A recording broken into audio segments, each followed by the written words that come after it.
Puss in Boots: The Last Wish, which is, I mean, I think the best way to describe this is the latest in the ever-expanding Shrek cinematic universe, if we can call it that. So this is up for Best Animation at the Oscars, where it goes head-to-head with Guillermo del Toro's Pinocchio, Turning Red, Marcel the Shell with Shoes On, and Sea Beast. And I'll be honest, I don't think it can hold a candle to the competition.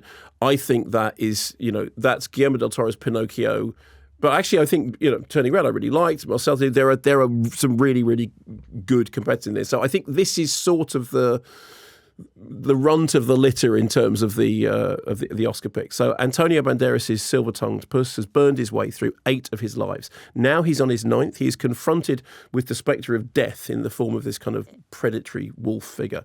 Runs off with his tail between his legs, realising that actually now he's scared. And he turns his back on his legend, and he ends up in a kind of cat rescue house where he meets up with a mangy chihuahua who is pretending to be a cat and has been terribly abused in the past and yet is fantastically positive about life. Here's a clip.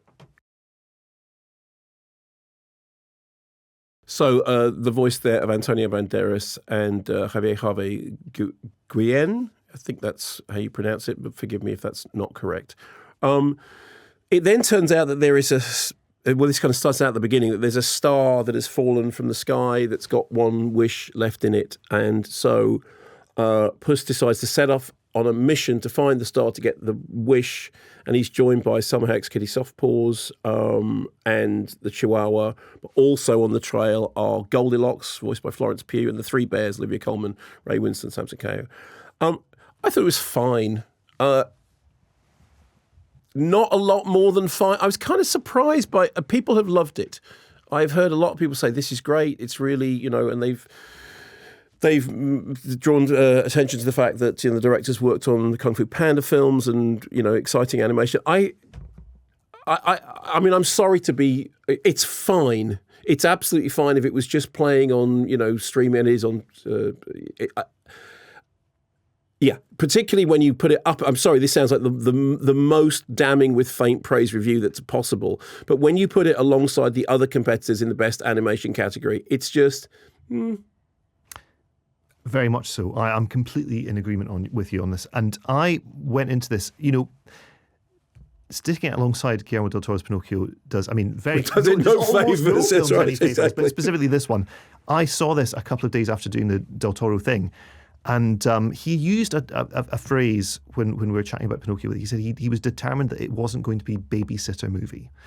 He didn't want. That's a very good phrase. You wouldn't just plonk the kids in front of it. Watch that. I'm busy. Enjoy yourself. I'm off to do some housework or whatever it is. And then 2 hours later, you can do something else.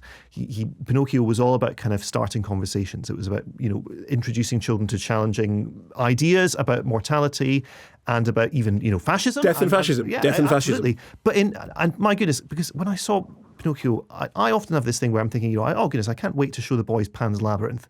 When can I show the boys Pan's Labyrinth? Of course, they're 8 and 9 years old. If I showed Pan's Labyrinth to them now, they'd be completely traumatized. Yes. Social services would be round. The fact that he's made Pinocchio that is dealing with similar themes in a way that children of that age can completely comprehend. And he describes Pinocchio as being the third part in the trilogy, which is Devil's Backbone, Pan's Labyrinth, and Pinocchio, because they are all death and fascism run through, and also fantasy, reality, this world, that world, run through all of those films. Absolutely. And look, sorry, I'm not coming to rave about. But here's but in a way, this is the thing about Puss in Boots: The Last Wish is.